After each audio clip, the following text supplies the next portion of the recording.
ဒီနေ့စားရစိတ်ရဲ့တက်တက်စိတ်ရဲ့အယောင်စိတ်ရဲ့ကိုသင်ပေးမယ်ပထမဆုံးစိတ်ကစားရစိတ်စိတ်စိတ်စိတ်တူတူနဲ့ပြက်ပြက်နံပါတ်6အတန်ထွက်မယ်ပြီးလို့ရှိရင်တက်တက်စိတ်ငါလှုပ်တက်တယ်ကင်တက်တယ်နော်အဲ့ဒီစိတ်ကကြတော့စိတ်စိတ်စိတ်အတန်နည်းနည်းလေးဆွဲတယ်နော်စိတ်အဲ့ဒီဟာကကြတော့တက်တယ်ပေါ့နော်နောက်တစ်ခုကကြတော့စိတ်စိတ်စိတ်အဲ့ဒါကကြသူကကြတော့အယောင်စိတ်အဲ့ဒီအယောင်စိတ်နဲ့တက်တဲ့စိတ်ကအတန်ထွက်တူတူပဲနော်စားတဲ့စိတ်ပဲအတန်ထွက်လွဲတာနော်အဲ့တော့ဒါဆိုလို့ရှိရင်မင်းင်းလေးတွားမယ်နော်နေစိတ်စိတ်နော်မင်းစားနေစိတ်မရဲ့နေစိတ်မရဲ့ဆိုတဲ့အဓိပ္ပာယ်ကမင်းဘာစားတာလဲဆိုတဲ့အဓိပ္ပာယ်နော်မင်းဘာစားမလဲလို့မင်းဘာစားတာလဲလို့ပြောတဲ့အတန်ထွက်ဖြစ်တယ်နော်နောက်တစ်ခုကကြတော့နေစိတ်စင်းနေစိတ်စင်းဆိုတဲ့အဓိပ္ပာယ်မင်းအရင်စားနှစ်နော်မင်းအရင်စားနှစ်ဆိုတဲ့အဓိပ္ပာယ်နော်စင်းဆိုတာမှားနှစ်အရင်လို့အဓိပ္ပာယ်ရပြီးလို့ရှိရင်နေစိတ်ကြောမေနေစိတ်ကြောမေဆိုတဲ့အဓိပ္ပာယ်မင်းစားပြီးပြီလားလို့ပြောတာနော်မင်းစားပြီးပြီလားနောက်တစ်ခုကနေစိတ်ရင်မေနေစိတ်ရင်မေဆိုတဲ့အဓိပ္ပာယ်မင်းစားလို့ပြီးပြီလားစားလို့ဝေးသွားပြီလားကိုပြောချင်တာနော်အဓိပ္ပာယ်ရင်ဆိုတာဝေးတာနော်အဲ့တော့မင်းစားလို့ဝေးသွားပြီလားဆိုစားလို့ပြီးသွားပြီလားဆိုတာကိုပြောတာဖြစ်တယ်နော်နေစိတ်ပင်းတုံနေစိတ်ပင်းတုံဆိုတဲ့အဓိပ္ပာယ်မင်းဘယ်နေရာမှာစားမှာလဲမင်းဘယ်နေရာမှာစားမလဲဆိုတဲ့အဓိပ္ပာယ်ကိုပြောတာနော်အတူတူပဲဒါက meaning လေးတွေသိပြီးသားနော်ပင်းတုံဆိုတာဘယ်နေရာကိုပြောတာပြီးလို့ရှိရင်နေစိတ်ပေါင်းမေ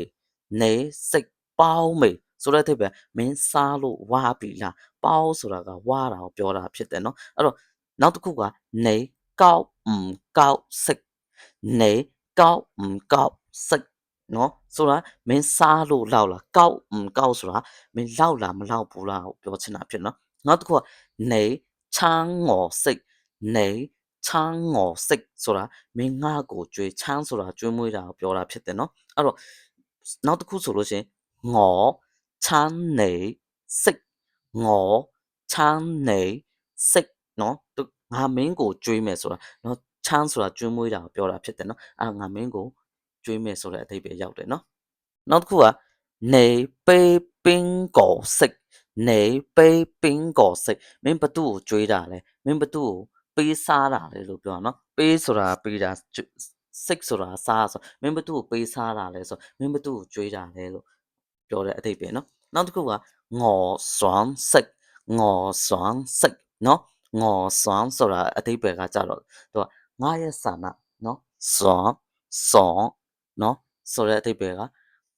ငါရဲ့ဆန္ဒစိတ်ဆိုတာစားတာနော်ငေါ်စွမ်းစိတ်ဆိုတာငါစားချင်တယ်လို့အဓိပ္ပာယ်ရောက်တယ်နော်ပြီးတော့ငေါ်စွမ်းစိတ်ငေါ်စွမ်းစိတ်ငေါ်စွမ်းဆိုတာမချင်ဘူးနော်စိတ်ဆိုတာငါမစားချင်ဘူးလို့ပြောတာဖြစ်တယ်နော်နောက်တစ်ခုကကြတော့နေစွမ်းစွမ်းစိတ်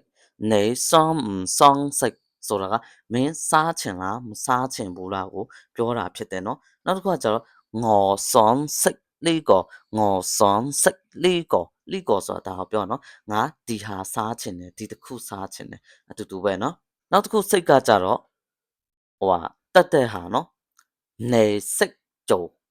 နေစိတ်ကြုံဆိုတာကမင်းလှုပ်တတ်တယ်နေစိတ်စိတ်ကြုံမင်းလှုပ်တတ်လားလို့မေးချင်တာဖြစ်တယ်နော်ပြီးရင်နေစိတ်ကြုံမတ်ရဲ့နေ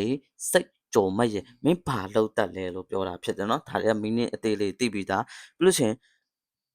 နေစိတ်ကြုံမတ်ရဲ့နော်ပြီးရလို့ရှိရင်ငေါ်စိတ်ကြုံငေါ်စိတ်ကြုံငါမလှုပ်တတ်ဘူးလို့ပြောတာဖြစ်တယ်နော်